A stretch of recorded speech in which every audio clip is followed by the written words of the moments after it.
एक बार फिर से आप सभी लोगों का अपने यूट्यूब चैनल YRS क्लास में बहुत बहुत स्वागत है। दोस्तों, हिंदी में मैंने इसके पहले के वीडियो में प्रश्न नंबर 8 का खा और घा गा प्रश्न अच्छे तरीके से पढ़ लिया था।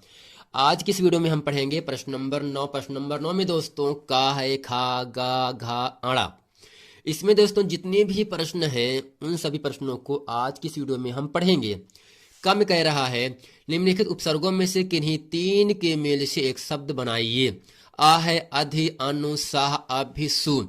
खा है निम्नलिखित में से किन्हीं दो प्रत्ययों का प्रयोग करके एक एक शब्द बनाइए। ये भी 2 नंबर का है। आई से बनाना है, तो से बनाना है, पन से, हट से, वट से, ता से। ग है निम्नलिखित में से किन्हीं दो के विग्रह सहित समास का नाम बताइए। ये भी 2 नंबर का आपसे पूछा गया है। और क्या क्या दिया गया दोस्तों इसमें? चरण कमल है, नवरत्न है, चक्र पाणी है, उत्थान पतन है, पंचानन है, सप्तर्षि है। घा है निम्नलिखित में से किन्हीं दो शब्दों के तत्सम रूप लिखिए। दिया क्या क्या है इसमें? पहला है आज, आज, अमावस, चौराहा, चना, कुआं, बत्ती। आड़ा पाठ आपका है यहां से। निम्नलिखित में से किन्हीं दो शब्दों के मेल से दो दो पर्यायवाची शब्द लिखिए। ये भी प्रश्न जो है 2 नंबर के एग्जाम में पूछा जाएगा।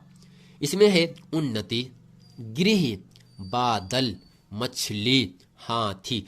आइए दोस्तों प्रश्न नंबर का को अच्छे तरीके से हम पढ़ते हैं। दोस्तों यहां से कह रहा उपसर्ग, यानी किसे कहते हैं उपसर्ग, कहाँ कैसे लगता है, यानी ऐसे शब्द जो कि शब्द के पहले जुड़ करके उसके अर्थ में भिन्नता उत्पन्न कर देते हैं, उपसर्ग कहलाता है। जो उपसर्ग दोस्तों होता है वो शब्दों के पहले लगाया जाता है, जबकि जो प्रत्यय होता है वो शब्दों के बाद में लगाया जाता है। उपसर्ग दोस्तों पहले लगाया जाएगा, जबकि जो प्रत्यय होता है वो शब्दों के बाद में लगाया जाएगा। तो यहां से आ, आधि, अनु, साह, अभिसु, इनसे हमें शब्द बनाना है और जिनकी शुरुआत दोस्तों हमें आ से ही करना है। केवल 3 लिखना है, लेकिन हम इसमें 6 आपको बताएंगे। दोस्तों आ से क्या बनेगा शब्द? दोस्तों आपको याद होगा दोस्तों, आ से हो जाता है अमोल। क्या होगा दोस्तों?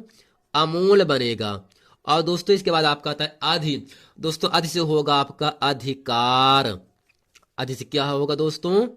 अधिकार। इसके बाद आपका आता है यहां से है दोस्तों अनु। दोस्तों अनु से होता है अनुकरण। अनुकरण यानी अनुसरण भी कह सकते हैं, ठीक, अनुपालन भी कह सकते हैं आप। दोस्तों अगला आपका है साहा। साह से बनाओ शब्द, तो साह से हो सकता है सहपाठी, सहज्ञान, सहजन, सहयोगी। तो हम लिख देंगे यहां से सहयोगी, सहयोगी या सहपाठी। अब दोस्तों इसके बाद आपका आता है अभी। अभी से बनाओ शब्द दोस्तों, तो दोस्तों अभी से होगा अभिराम। क्या होगा? अभिराम। अगला दोस्तों यहां से सु। अब दोस्तों सु से बनाओ शब्द जाए सुरक्षा बनाओ, सुव्यवस्थित बनाओ, सुजान बना दीजिए, सुज्ञान बना दीजिए, जैसा आपका मन कहे। तो यहां से लिखेंगे सु से सुरक्षा, सुरक्षा। अब दोस्तों इसके बाद आपका आता है खा, और खा से आपको बनाना है निम्नलिखित में से किन्हीं दो प्रत्ययों का प्रयोग करके एक एक शब्द बनाइए। दोस्तों प्रत्यय का मतलब ये होगा ऐसा शब्द बनाओ जिसके अंत में, जिसके लास्ट में आई शब्द लगा हो। जैसे लिखाई, पढ़ाई, चढ़ाई, बनाई, ऐसा शब्द हो। तो यहां से जो आई है हमें ऐसा शब्द बनाना है जिसके अंत में आई शब्द लिखा हो। तो लिख सकते हैं यहां से लिखाई। क्या लिखेंगे दोस्तों? यहां से लिखाई। इसके बाद दोस्तों आपका है तो से क्या होगा? अपनत्तो, अपनत्तो, यानी इन सब के लास्ट में दोस्तों क्या आ रहा है? तो आधा तवा आ रहा है, आई, खाई, आई आ रहा है। अब दोस्तों अगला आपका है पन। तो ऐसा शब्द बनाओ जिसके अंत में पन जुड़ा हो। तो यहां से लिखेंगे बचपन। पन शब्द जुड़ गया दोस्तों ना। अगला है हट। हट से बनाओ शब्द घबराहट, घबराहट। अगला है वट। दोस्तों शब्द उस बनाओ जिसके अंत में वट शब्द लगा हो। तो यहां से लिखेंगे लिखावट, लिखावट। अगला दोस्तों यहां से ता।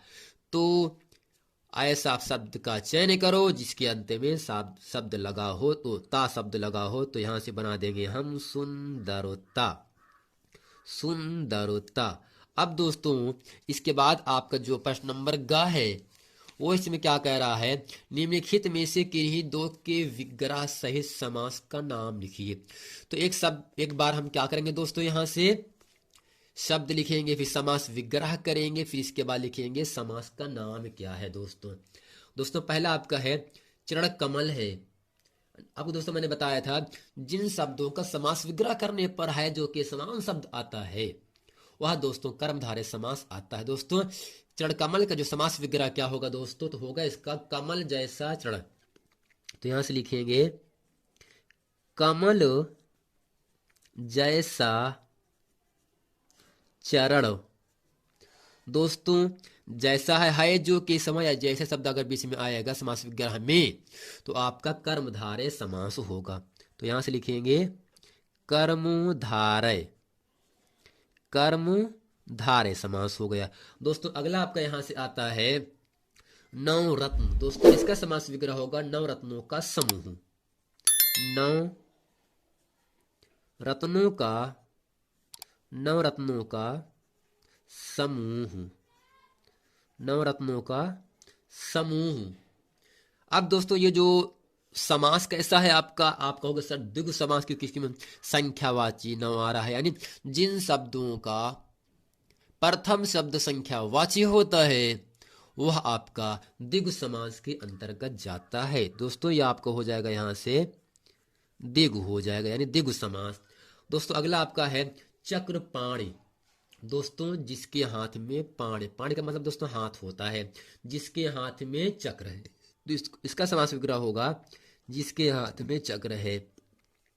जिसके हाथ में चक्र है, चक्र है।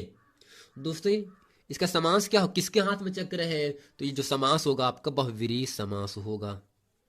बहुव्रीहि समास, बहुव्रीहि समास हो गया। अब दोस्तों इसके बाद आपका यहां से आता है उत्थान पतन। जिन शब्दों के बीच में योजक चिन्ह लगा होगा वह आपका द्वंद्व समास के अंतर्गत आता है। तो इसका जब योजक चिन्ह हटता है तो इसके स्थान पे और तथा या शब्द लगा देते हैं। दोस्तों इसका होगा समास विग्रह उत्थान तथा पतन। उत्थान तथा, उत्थान तथा पतन, पतन। दोस्तों समास क्या होगा आपका, द्वंद्व समास होगा, द्वंद्व समास। अब इसके बाद दोस्तों अगला आता है आपका यहां से पंचानन। पांच है मुंह जिसके, समास विग्रह क्या दोस्तों क्या होगा, पांच है, पांच है मुंह जिसके, पांच है मुंह जिसके। आप दोस्तों पंचन इसमें पांच क्या होगा दोस्तों आपका, किसके मुख पांच है, जो समास आएगा वो आपका होगा बहुव्रीहि समास, बहुव्रीहि समास हो गया। अब अगला आता है सप्तर्षि। सात ऋषियों का समूह, सात ऋषियों का, सात ऋषियों का समूह, सात ऋषियों का समूह सप्तर्षि का समास विग्रह होता है। और ये जो समास है ये आपका दोस्तों द्विगु समास होगा। दोस्तों समास कैसा होगा दोस्तों, द्विगु समास हो जाएगा। अब दोस्तों प्रश्न नंबर घ आपके सामने यहां से कह रहा है, यहां से निम्नलिखित में से किन्हीं दो शब्दों के तत्सम रूप लिखिए। दोस्तों तत्सम का मतलब होता है ऐसे शब्द जो संस्कृत में आए हो और संस्कृत में ही उसका प्रयोग किया जाता है वो आपका तत्सम शब्द कहलाता है। दोस्तों तत्सम का मतलब शुद्ध रूप होता है।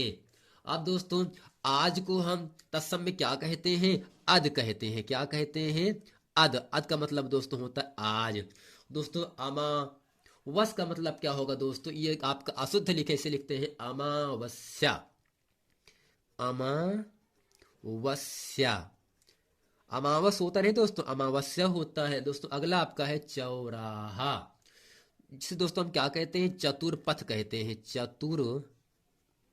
चतुर्पथ, चतुष दोस्तों, चतुष्पथ हो गया, चतुष्पथ। आधा सा पूरा पाथा रहेगा, चतुष्पथ। दोस्तों अगला आपका दोस्त यहाँ से है चना। दोस्तों चना का तत्सम शब्द होता है चड़क। क्या दोस्तों होगा यहाँ से, चड़क। दोस्तों चड़क का मतलब होता है चना। अब दोस्तों अगला है कुआं। कुआं को हम कूप कहते हैं। क्या कहते हैं, कूप। अगला है बत्ती। दोस्तों बत्ती को हम दोस्तों वर्तिका कहते हैं। क्या करते हैं, क्या कहते हैं दोस्तों, वर्तिका। दोस्तों आज का तत्सम रूप होता है अध। अमावस का तत्सम रूप अमावस्या। चौराहा का चतुष्पथ। चना का चड़क और कुआं का कूप और बत्ती का वर्तिका होता है। अब दोस्तों इसके बाद जो अड़ा पार्ट है उसको अच्छे तरीके से हम हल करते हैं। दोस्तों प्रश्न नंबर अड़ा है, निम्नलिखित में से किन्हीं दो शब्दों के दो दो पर्यायवाची शब्द लिखिए। एक तो शब्द कैसा है दोस्तों, उन्नति है, गिरी है, बादल है, मछली है, हाथी है। इन सभी शब्दों का हमें पर्यायवाची शब्द लिखना है। यानी किसे कहते हैं, पर्यायवाची शब्द ऐसे शब्द जो एक से अधिक अर्थ रखते हैं पर्यायवाची शब्द कहलाते हैं, या समान अर्थ प्रकट करने वाले शब्दों को पर्यायवाची शब्द कहा जाता है। अब दोस्तों यहाँ शब्द नंबर पहला आपका उन्नति। अब दोस्तों उन्नति का जो पर्यायवाची शब्द होता है वो होता है, क्या होगा दोस्तों, आपको याद होना चाहिए, प्रगति या विकास। दो आपसे कह रहे हैं, यहां से लिखेंगे प्रगति, प्रगति। दूसरा दोस्तों क्या होगा आपका, विकास। प्रगति लिखो और विकास लिखो और आपको 2 नंबर ले जाओ। अब दोस्तों इसके बाद आपका आता है गिरिही। गिरिही का मतलब दोस्तों घर होता है। अब इसका जो शब्द होता है वो क्या क्या होगा, घर और सदन। घर होगा, फिर यहां से होगा सदन। यानी जो गिरी है, गिरी का पर्यायवाची शब्द होता है घर और सदन होता है। इसके बाद दोस्तों अगला आता है आपका बादल। इसका दोस्तों होता है मेघ और बारिद। मेघ यानी बादल, बारिद, बारिद। मेघ यानी बादल, बारिद मानी बादल। दोस्तों अगला आपका है यहां से मछली। दोस्तों मछली को हम क्या कहते हैं, मत्स्य या भीम कहते हैं। तो यहां से लिखेंगे मत्स्य, दूसरा क्या होगा, भीम। मत्स्य माने मछली, भीम माने मछली। अगला दोस्तों आपका यहां से आता है हाथी। दोस्तों हाथी क्या क्या होगा, गज और हस्ती। गज माने हाथी, हस्ती माने हाथी। दोस्तों उन्नति का शब्द क्या क्या होगा, परिचय शब्द प्रगति, विकास। गिरी का घर या सदन होता है। बादल का मेघ और बारिद होता है। मछली का मत्स्य और भीम होता है। हाथी का गज और हस्ती होता है। दोस्तों उम्मीद करते हैं इस वीडियो में प्रश्न नंबर 10, प्रश्न नंबर 9 इससे अच्छे तरीके से आप समझ गए होंगे। मिलते हैं दोस्तों नेक्स्ट वीडियो में, तब तक के लिए थैंक यू।